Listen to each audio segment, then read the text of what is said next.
Hi guys, welcome back to my YouTube channel. हम पढ़ रहे थे मारवाड़ में राठौड़ वंश के बारे में, जिसमें हमने राव सिंहा के बारे में पढ़ा, जिन्हें राठौड़ों का आदि पुरुष कहा जाता है। राव धुवड़ के बारे में पढ़ा, राव धांधल के बारे में पढ़ा कि ये पाबू जी के पिता हैं, और उसके बाद में हमने पढ़ा था राव मल्लीनाथ जी के बारे में। अब हम शुरू करते हैं राव मल्लीनाथ जी के भतीजे, जिनका नाम आता है राव चुंडा के बारे में। राव चुंडा के बारे में जब मैंने आपको मेवाड़ पढ़ाया था, तब भी मैंने आपको राव चुंडा के बारे में बताया था कि इनकी पत्नी कौन थी, इनके दो पुत्र हुए थे, रणमल और कान्हा। तो चलिए हम उसी स्टोरी को वापस रिपीट करते हैं। चलिए शुरू करते हैं।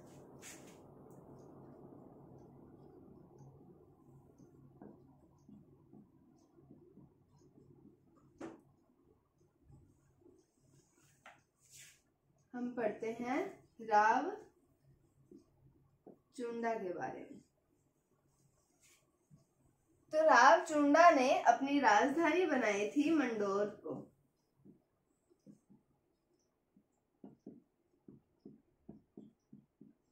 मंडोर है जोधपुर में। राव चुंडा की रानी आती है, जिनका नाम आता है किशोर कंवरी।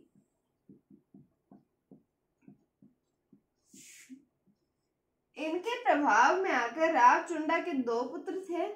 छोटे पुत्र का नाम था कान्हा और बड़े पुत्र का नाम था रणमल।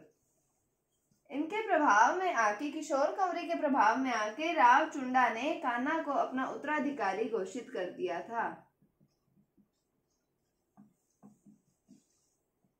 उसके बाद में हमने पढ़ा था कि रणमल ने अपनी बहन, इनकी बहन का नाम आता है हंसाबाई।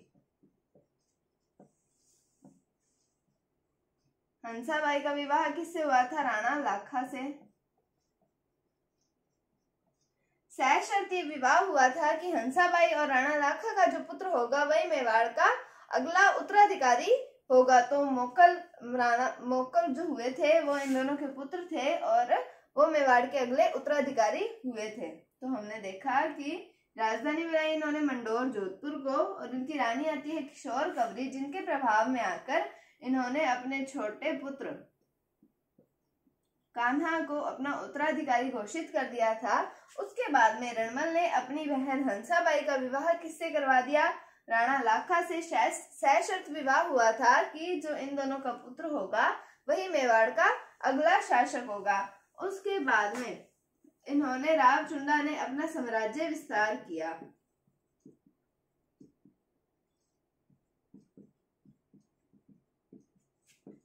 साम्राज्य विस्तार कहां तक किया? अजमेर, नागौर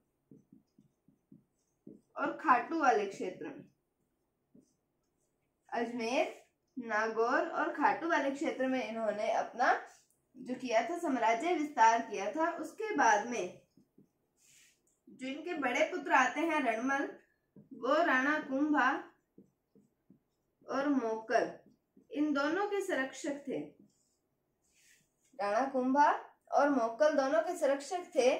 जब हमने पढ़ा था कि मोक्कल के हथियारों से बदला लेना था, चाचा मेरा और महपा पंवार से बदला लेना था, तब कुंभा ने रणमल के नेतृत्व में आक्रमण करवाया था उनके ऊपर, जिसके बाद में रणमल मेवाड़ पर अधिकार करने की सोचने लगा था, और महाराणा कुंभा ने मेवाड़ में ही इनकी भारमली को कहकर, भारमली इनकी प्रेमिका थी, 1438 ईस्वी में इन्हें जहर दिलवा दिया था, जिसके कारण मेवाड़ में ही रणमल की मृत्यु हो गई थी। ये स्टोरी हम मेवाड़ में जब हमने महाराणा कुंभा के बारे में पढ़ा था उसमें हम पढ़ चुके हैं। मैंने वापस रिपीट कर दी। अगर आपने वो वीडियो नहीं देखी है तो आप जाके पहले उसे देख लीजिए। तो भारमली को कहा इन्होंने, और 1438 ईस्वी में इन्होंने जहर दे दिया था। किसको? रणमल को। और यहाँ पर इसकी मृत्यु हो गई थी। कहाँ पर? मेवाड़ में। तो हमने क्या देखा कि राव चुंडा के बारे में हम पढ़ रहे थे। राजधानी इन्होंने बनाई मंडोर जोधपुर को। फिर रानी आती है किशोर कंवरी, इनके प्रभाव में छोटे पुत्र कान्हा को बना दिया उत्तराधिकारी, और रणमल की बहन हंसाबाई का विवाह हुआ राणा लाखा के साथ में। साम्राज्य विस्तार हुआ अजमेर, नागौर और खाटू वाले क्षेत्र तक।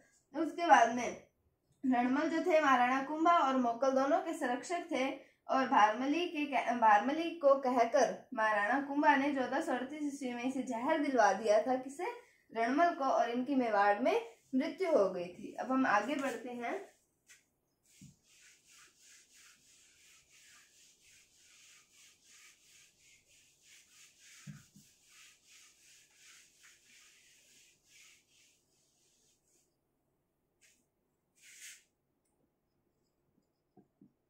रणमल के पुत्र का नाम आता है राव जोधा और मेवाड़ में है महाराणा कुंभा।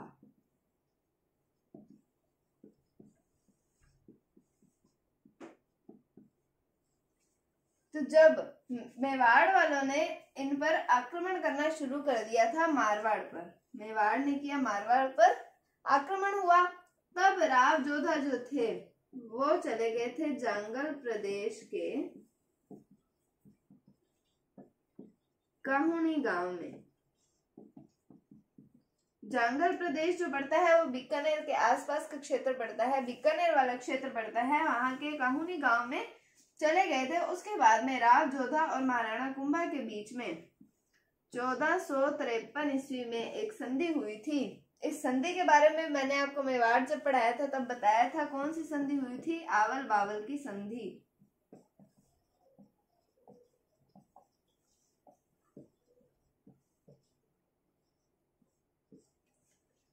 तो रणमल के पुत्र हैं राव जोधा और मेवाड़ में है महाराणा कुंभा।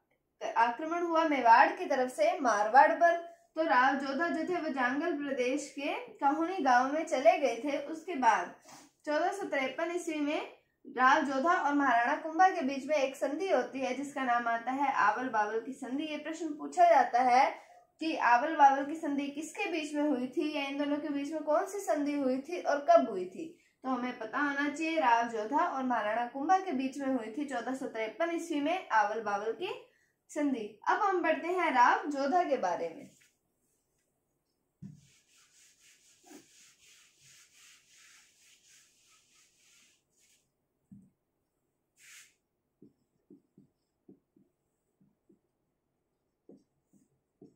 राव जोधा, इनका टाइम पीरियड आता है 1438 से 1489 तक।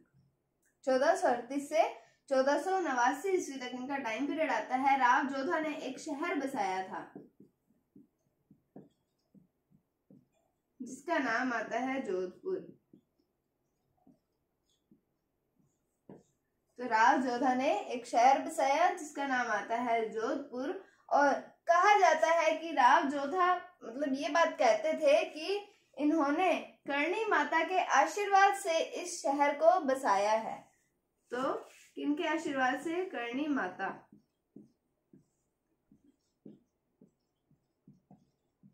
के आशीर्वाद से। करणी माता का वास्तविक नाम आता है रिद्धि बाई। फिर हम देखते हैं कि जोधपुर में एक पहाड़ी आती है जिसका नाम आता है चिड़िया टुक पहाड़ी। तो चिड़िया टुक पहाड़ी पर इन्होंने एक किले का निर्माण करवाया, एक दुर्ग का निर्माण करवाया जिसका नाम आता है मेहरानगढ़ दुर्ग। इस दुर्ग को कहा जाता है गढ़ चिंतामणि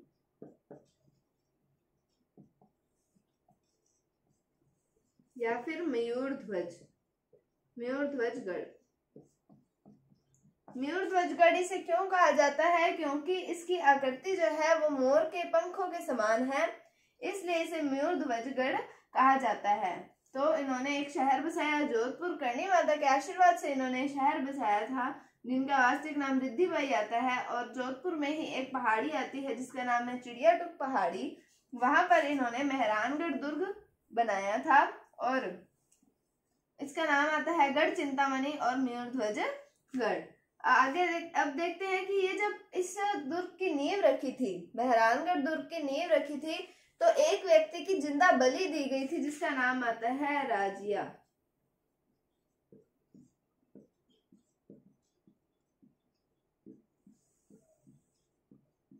तो राजिया नामक व्यक्ति की जिंदा बलि दे दी गई थी जब इस दुर्ग की नींव रखी थी। किस दुर्ग की? मेहरानगढ़ दुर्ग की। उसके बाद देखते हैं आगे।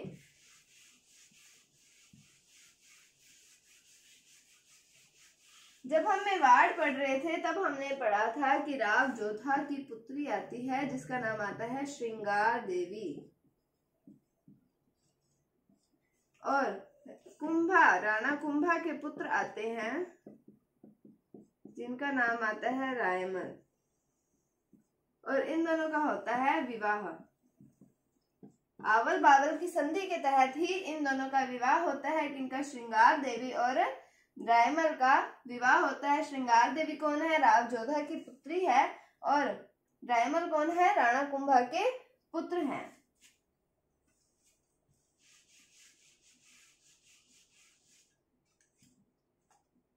अब राव जोधा की रानी आती है जिसका नाम आता है जसमा दे।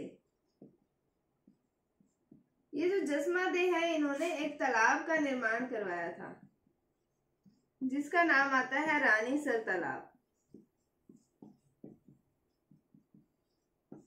इस तालाब के जल का प्रयोग पेयजल के लिए किया जाता है मेहरानगढ़ दुर्ग में। तो मेहरानगढ़ दुर्ग में पेयजल व्यवस्था, मेहरानगढ़ दुर्ग में पेयजल व्यवस्था इसी तालाब के थ्रू होती है।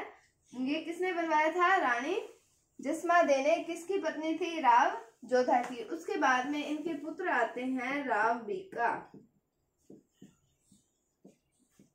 जिन्होंने बीकानेर शहर की स्थापना की थी, और यहाँ पर बीकानेर के राठौड़ों की शाखा का प्रारंभ हुआ था। राव बीका के द्वारा किया गया था। बीकानेर में कब इन्होंने स्थापना की थी? 1488 ईस्वी में वैशाख शुक्ल तृतीया को।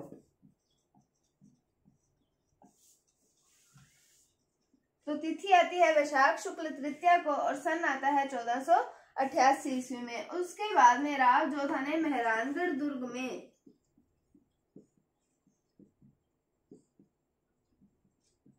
दो मंदिर बनवाए थे। एक चामुंडा माता का मंदिर और एक नागनेची माता का मंदिर।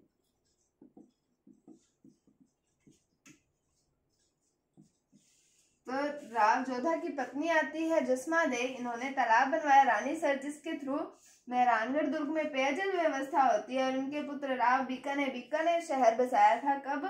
1488 ईस्वी में वैशाख शुक्ल तृतीया तिथि को बसाया था। और मेहरानगढ़ दुर्ग में इन्होंने, राव जोधा ने, चामुंडा माता और नागनेची माता के मंदिर का निर्माण करवाया था। तो ये था राव चुंडा के बारे में और राव जोधा के बारे में। कल हम और शासकों के बारे में पढ़ेंगे। अगर आपको इसमें कोई भी डाउट है तो आप कमेंट सेक्शन में पूछ सकते हैं। अगर आपको वीडियो थोड़ी सी भी अच्छी लगी है तो इसे लाइक कीजिए, शेयर कीजिए और चैनल को सब्सक्राइब जरूर कीजिए। Thank you, thanks for watching, bye bye.